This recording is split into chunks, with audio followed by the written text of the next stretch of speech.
ಸುಪ್ರಭಾತಂ. ಸುಭಾಷಿತ: ವಿದೇಶೇಷು ಧನಂ ವಿದ್ಯಾ ವ್ಯಸನೇಷು ಧನಂ ಮತಿಃ ಪರಲೋಕೆ ಧನಂ ಧರ್ಮಃ ಶೀಲಂ ಸರ್ವತ್ರ ವೈಧನಂ.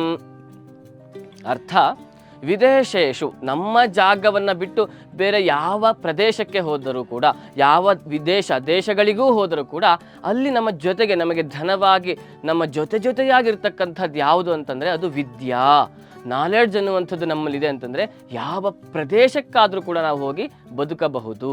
ಹಾಗೆ ವ್ಯಸನೇಶು, ನಮ್ಮ ದುಃಖದಲ್ಲಿ, ನಮ್ಮ ಸಂಕಟದಲ್ಲಿ, ನಮ್ಮ ನೋವಿನಲ್ಲಿ ನಮಗೆ ಯಾವುದು ಧನವಾಗ್ತದೆ, ನಮ್ಮ ಜೊತೆಗೆ ಯಾವುದಿರ್ತದೆ ಅಂದರೆ ಮತಿಹಿ, ನಮ್ಮ ಬುದ್ಧಿಯೇ ನಮ್ಮ ಜೊತೆಗಿರ್ತಕ್ಕಂಥದ್ದು. ಆ ದುಃಖದಿಂದ ಹೇಗೆ ಹೊರಬರಬೇಕು, ಆ ವ್ಯಸನದಿಂದ ಹೇಗೆ ಹೊರಬರಬೇಕು, ಇದಕ್ಕೆಲ್ಲ ಕೂಡ ನಮಗೆ ಜೊತೆಯಾಗಿ ನಿಲ್ಲುವಂಥದ್ದು ಮತಿಹಿ, ನಮ್ಮ ಬುದ್ಧಿ ಮಾತ್ರ.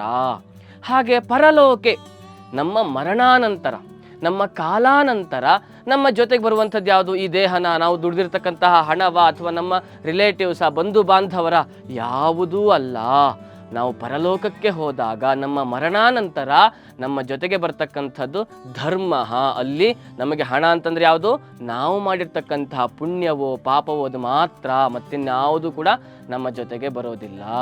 ಹಾಗಾದರೆ ಎಲ್ಲ ಕಡೆಗೂ ನಮ್ಮ ಜೊತೆಗಿರ್ತಕ್ಕಂಥದ್ದು, ಎಲ್ಲ ಕಡೆಗೂ ನಮಗೆ ವೆಲ್ತ್ ಅಂತ ಅನಿಸಿಕೊಳ್ಳುವಂಥದ್ದು ಯಾವುದು? ಧನ ಅಂತಂದರೆ ಸರ್ವತ್ರ ಶೀಲಂ ಧನಂ. ಎಲ್ಲ ಪ್ರದೇಶಗಳಲ್ಲಿಯೂ ಎಲ್ಲ ಸಮಯದಲ್ಲೂ ನಮ್ಮ ಕ್ಯಾರೆಕ್ಟರ್ ಎನ್ನುವಂಥದ್ದೇನಿದೆ, ನಮ್ಮ ಶೀಲ ಎನ್ನುವಂಥದ್ದೇನಿದೆ, ಅದು ಮಾತ್ರ ಪ್ರಧಾನವಾಗುತ್ತದೆ. ಹಾಗಾಗಿ ಯಾವಾಗಲೂ ನಮ್ಮ ಕ್ಯಾರೆಕ್ಟರ್, ನಮ್ಮ ಬಿಹೇವಿಯರ್ ಒಳ್ಳೆಯದಾಗಿರಬೇಕು.